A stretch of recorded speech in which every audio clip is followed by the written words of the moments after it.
I am very, very pleased to have the company of Michael Waugh, who is based in Melbourne, Naarm. Michael, singer-songwriter extraordinaire, performer extraordinaire, because I've seen you play live and I know that you are. Lovely to see you. Good to see you as well. Well, in fact, it's good to see kind of anyone outside of Victoria at the moment, because I just feel like everything has been just shut down and locked up for far too long. So yeah, good to be here. It is. Now, congratulations on your 2 Golden Guitar nominations, one for Alt Country Album of the Year for The Cast and one for Heritage Song of the Year for Dirty River. You also received 2 nominations for the Weir, which was released in 2019. These are very competitive awards. So even being nominated is a huge achievement. I'm wondering what that moment is like when you find out that you're nominated for a Golden Guitar. Well, actually, because I work as a school teacher as well. So in my head, I imagined that there was a fancy pants event somewhere in Sydney where people were walking around with glasses of champagne. I happened to be in a Year 9 classroom, and I had just finished asking Sam a question in the class. And at that very moment, my phone, which was on silent, but you know, when it's on kind of vibrate, my phone started going ballistic on my table, and I kind of picked it up to switch off the phone so I could concentrate. And across the front, you know how you get a banner that says what the message is about, and it just said Male Artist of the Year, Golden Guitars. And I just put the phone down and did not hear a single word that Sam said in response to that question. And at the end of it, I was like, oh, look, I'm really sorry, but I've just received this nomination. I've been nominated Best Male Artist at the Golden Guitars. And one of the boys said, "Are you up against Lee Cardigan?" And I thought that was really, really hilarious, because not only was it kind of like this deeply humbling experience of like a nomination happening in the classroom, but then also the kids didn't know the name of one of the biggest Australian country music stars going. So there you go. But that's what it was like. And were you in fact up against Lee Cardigan that year? I can't remember. I was. It was Lee Cardigan, but Evan, what was his? Oh, isn't that terrible? I've forgotten his name. Morgan. Look, Morgan I've Evans. got to say, Morgan all the years are blurring into one at the moment. So I think that's fine.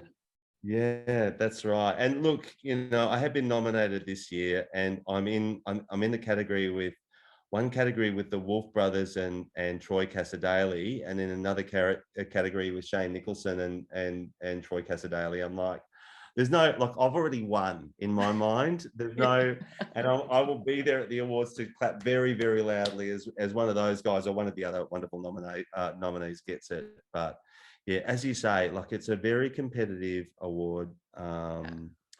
And awards, and just to be kind of named, to be able to go, oh, look, there's 4 famous faces and my ugly mug up there on the nomination screen is bloody lovely. Yeah, look, it's a reminder. Well, those awards are a reminder of how rich our music industry is, particularly our country music industry. And part of what a nomination can do is introduce you to a new audience. So people who may not have heard of you before. And it's obvious that your audience is growing, and you have tour dates coming up which show that, you know, you have audience all over the country. I've seen you play live, and you form a real connection with the audience, almost like you're making friends with each audience member. Have you always performed that way, or does it depend on the venue? Because I saw you play in a church in Tamworth was the first time. That was the Cake and Cordial sessions. Oh, I loved that show. That was so beautiful. Yeah, no, look, I think because I'm telling really personal stories about where I come from and about myself, I'm often really vulnerable in those kind of spaces, especially because my mum and dad died at the beginning of 2020, and my brother just died November this year. And there's so many of those songs are about my family, especially in the lead up to, they had all been sick with terminal illnesses for a long time before their passing. So I kind of go into venues with a room full of strangers and be telling these stories about them, and often, you know, often there'd be tears, and I think it does kind of yeah, I think when you're that open with someone, you kind of you do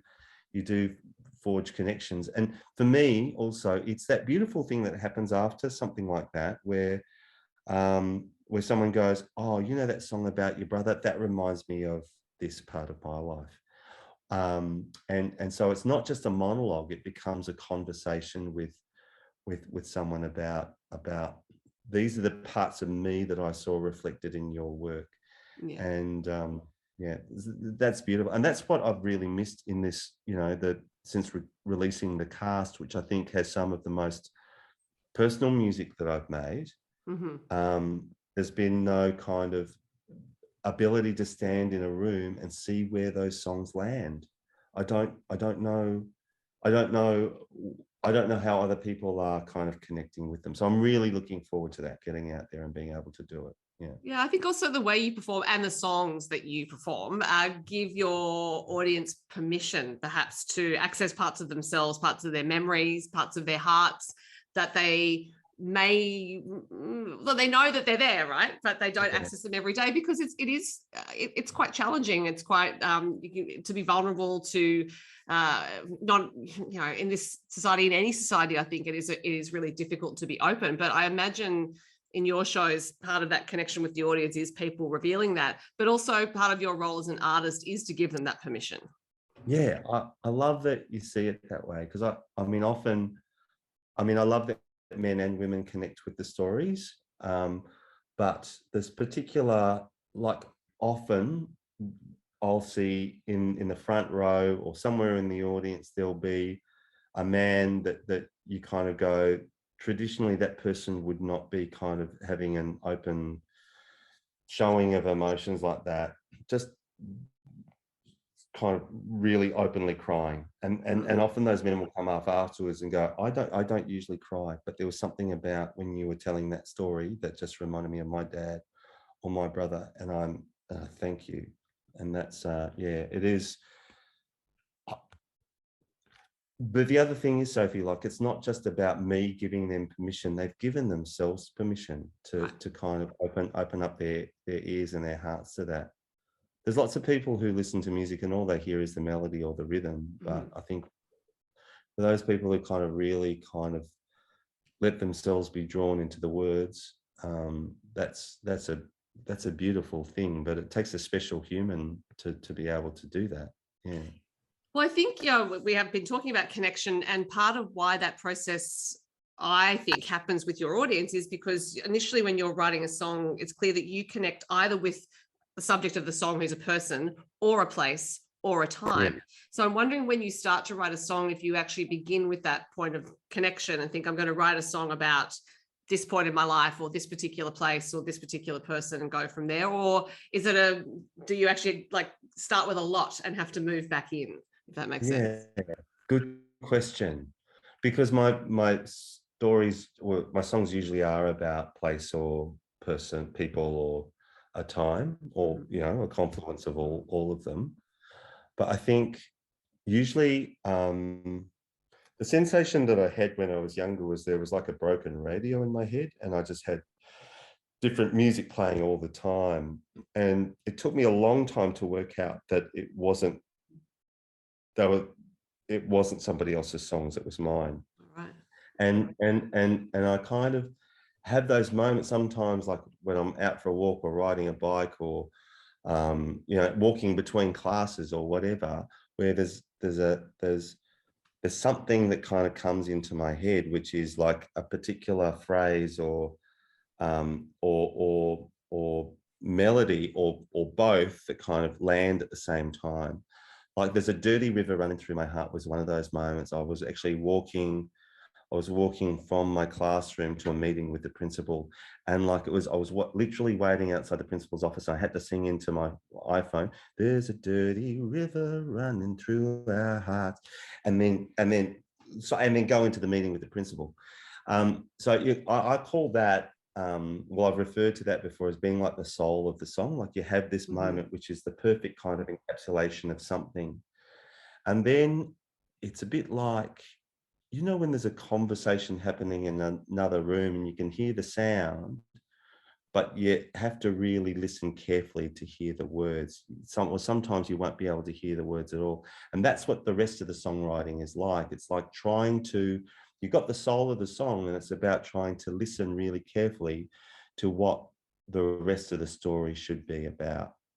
And usually that work does involve that textual, trying to capture the textures of someone's voice. So in Like You Taught Me, which is this new single that we've just released, it's very much about trying to capture the voice of my dad. Mm-hmm. How would he say things? Right. And sometimes it is like about eliciting those memories that are really vivid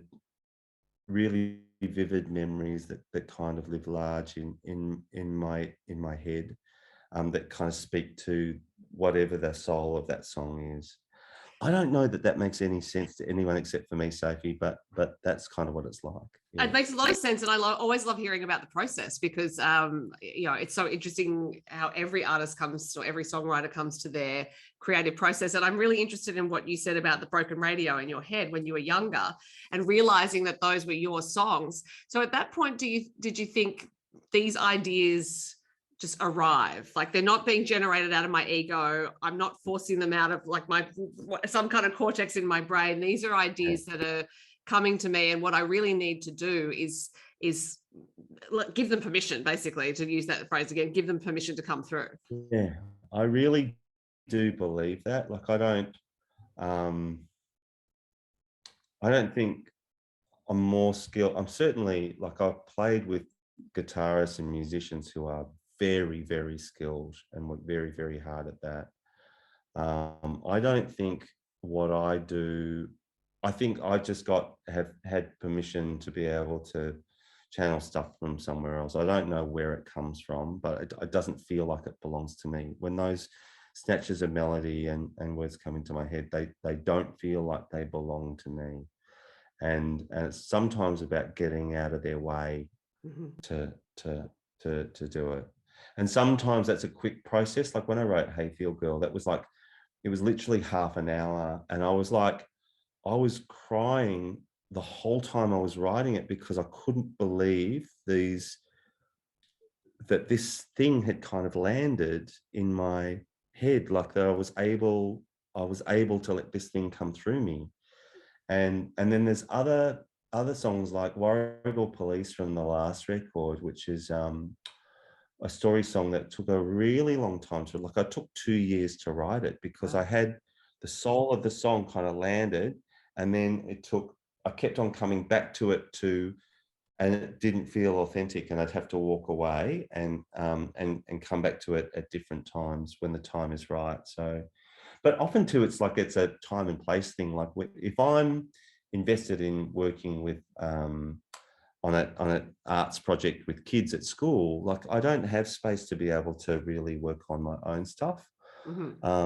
So sometimes there's like someone comes into your life and the inspiration is suddenly there. It's like you got no choice. That the thing is just going to happen. It's just going to come out of you. So yeah, and that's kind of happened to me as well. So yeah.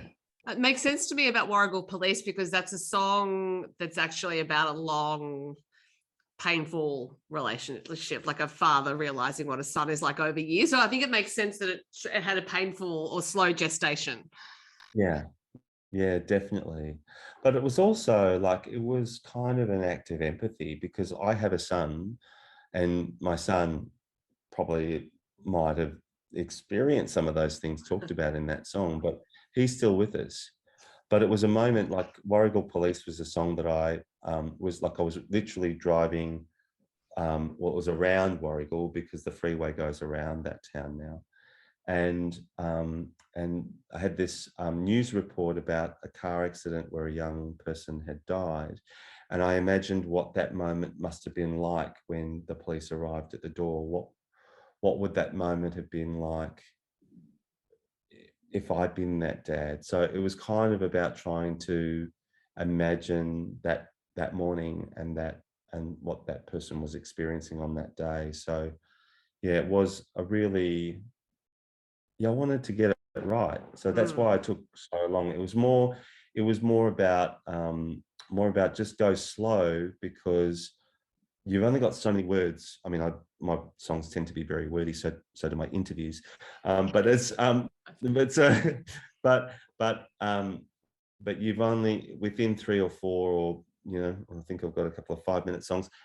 There's not that many words that you can use to kind of capture a story, and I see all of my songs as being like little short stories, and I love that kind of, when they have a beginning, middle, end, when they have a twist in the tail. I love that kind of narrative surprise. So, but you've got to be really precise with the words that you choose. Yeah, and I think also I think I knew about that precision with you because, well, I was guessing at it rather than knowing it, because listening to your songs and the detail that's in them, and it's that detail that really paints those rich portraits for listeners. But it's detail that you really, I imagine, have to edit to get to, because when you're telling a story, there's all sorts of adjectives, nouns, verbs you can throw out to bring that story together. But then to come to that very tight structure of a song, and to have that narrative arc, beginning, middle, and end, and to be really disciplined about it, you probably have to be really ruthless with the detail that you leave out more than what you're leaving in. Yeah, but a lot of that editing too is about vocal phrasing. And because my favorite singers are people like Patsy Cline and George Jones, and people who, like, it wasn't just the word, it was how the word landed. And my kind of mission has always been about taking the Australian accent, which is the music of the people that I love. Every person that I love speaks and sounds that way, but it can sound really harsh and really ugly in music, because it's jarring to our ears, first of all, because we're so dominated by an American accent in song. But I kind of spend a long time trying to finesse how can I be authentic to the Australian accent and make it land elegantly, or land in a way that is evocative, or a way that conveys the emotion. And so it might be a word that has a particular meaning, but if sometimes it might be about can I actually change the way that I phrase that word? And if it doesn't fit, if it doesn't feel right, then I will replace that word. But authenticity, I think, is the biggest key to that editing process. It's about what do I select and omit that's best going to tell the story. So that sounds like in that editing process, it's not just, it's not on the page, it's actually in the singing of it. It's like, it's taking the words and the phrases, being in a place where you're rolling them around your mouth, I guess, to see what works. And then that's quite I suppose it's a lot of work, actually, because you can go back and forth on that phrasing quite a bit. Yeah. Well, I used to write, like writing a song, I used to physically write down the words, but I found that there was something concrete about that ink on the page that meant that those words got stuck. So the very last thing that I do is write the lyric.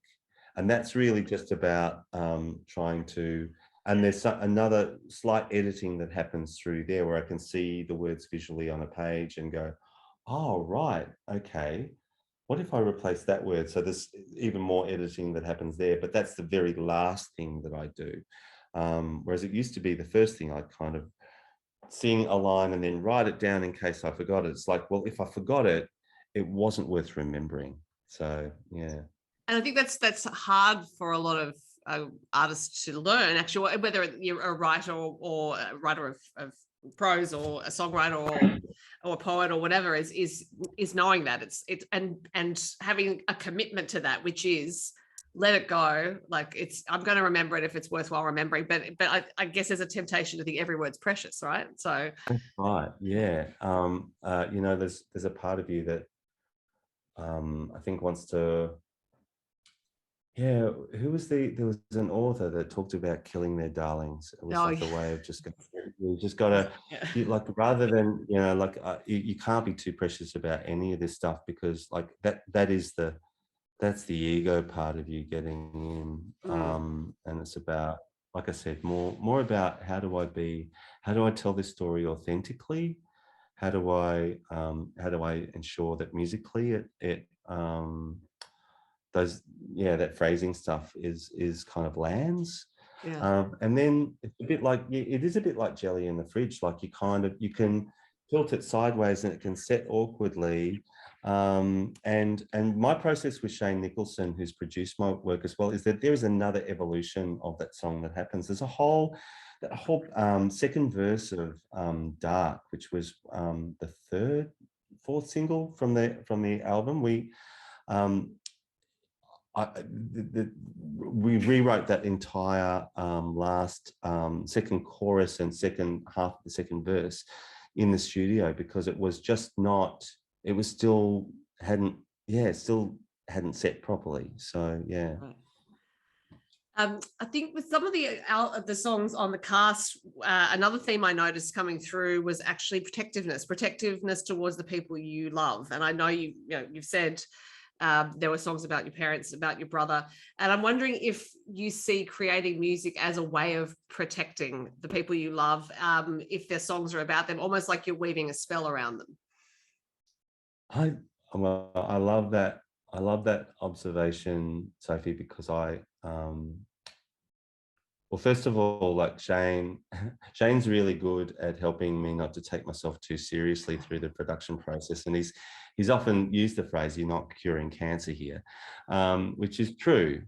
But when I wrote, there's a song on my second record called Little C Word, which is about my brother's journey with cancer. And he, partway through, like he had been given 6 months to live at the end of 2016.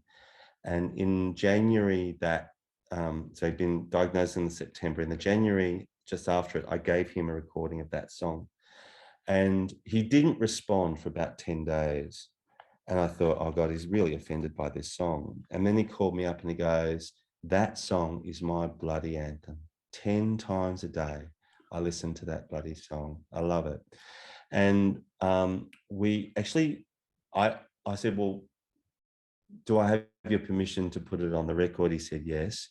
And then 12 months to the day of his diagnosis of a 6-month kind of life expectancy, we released it as a single, and he'd been going for 12 months. And he said to me at the time, I reckon that song is, with my wife and my kids, that's one of the things that's kept me going through this. I love it.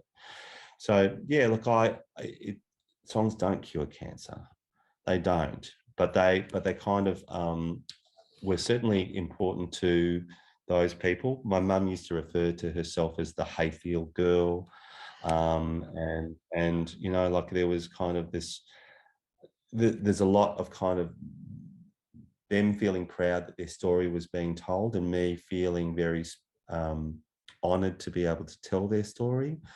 But they did all pass over the last 2 years. So the music then has taken on more of a role of healing me, mm-hmm. and allowing me to grieve and remember them, because I'm still telling their story. I'm still going into venues and telling their story. And that's the thing with, like, he taught me that I kind of go into venues and play this song, and there'd be this lovely moment, especially in the first 2 verses, where people would laugh and they'd kind of nudge each other, like they kind of recognize the character in the song. And then there's the twist, towards the last part of, and telling the story of the last part of Dad's life. But it's really, I kind of felt like I was bringing a bit of Johnny Waugh into the theatre, and mm-hmm. and yeah, that's a very special thing. It doesn't cure cancer, but it does kind of, it does celebrate the people that you love. Yeah. Well, it may not cure cancer, but it can help with what ails you, I think. I mean, I'm sure there have been a lot of people through the past couple of years who have turned to music in particular, actually, because it is 3 minutes, or it's 4 minutes, or it's an album. It's not sitting down in front of a screen. It's these little pockets of things that make life more bearable. And I mean that seriously. I think you, as a listener and as an artist, probably have those songs you go to over and over again. I certainly do, that can provide some kind of succor and some support. and you'll never know. I mean, you'll never know the extent to which No. your music has done that for people, because most people don't say. I mean, you have the odd person who would come up at a show, but it's Yeah. that idea of art filtering out into the fabric of lives and society and culture, and making it richer, making it easier to stand, or making life easier to stand at certain times. Yeah, well, and then it's so beautiful when you get that story back. Like I had with Hayfield Girl, I had this. I got nominated for Best New Artist at the Golden Guitars with that, so I got to play Hayfield Girl on stage and got sent everywhere. Lots of people saw it. And after that show, I got contacted by this woman whose name was Tamworth. She goes, "My name is Tamworth, and I was just watching you play at the Tamworth Country Music Festival. That Hayfield song is my anthem." She used that same phrase that my brother did. "Are you playing anywhere in the local area?" And I happened to be playing in, I think it was Traralgon, which is down near where I come from. And she turned up, and it was clear that it wasn't just her anthem, because she had also been born in Hayfield, but like my mum, that she was also going through a cancer journey.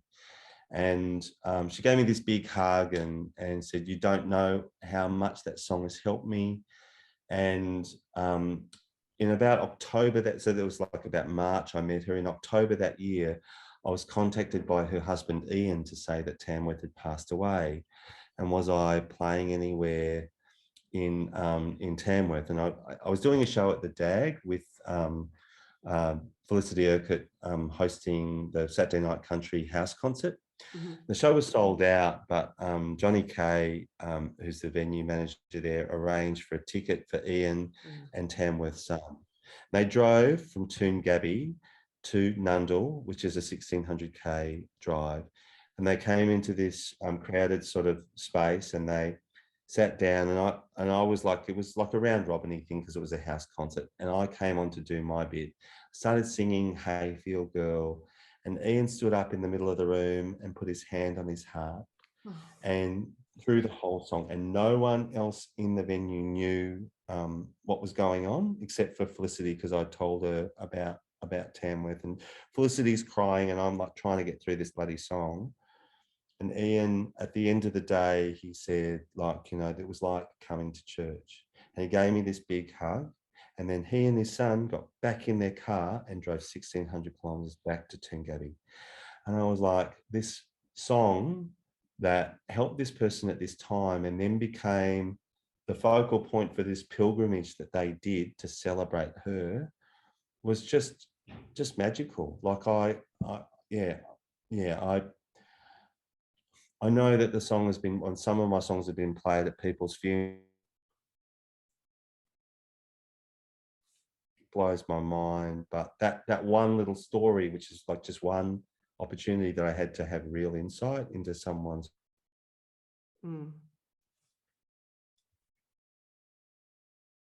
Now, Michael, unfortunately, you're freezing, but that was also a great story on which to end. So I'm going to, I think since the screen is frozen, I'm going to say that was, I actually had other questions, but was also thinking, don't think I'll ask them because that story was so amazing. So I'm going to officially say thank you very much for talking to me. Oh, you're back. So yes, I was going to say, I was thinking I could ask other questions, but that story is so amazing. I think that's the perfect end note and says it all. So thank you very much for talking to me. Sophie, I do lots of interviews, but this has been like one of my favorite. Thank you so much. You are such a kind and generous person, and so well researched. I'm so thankful.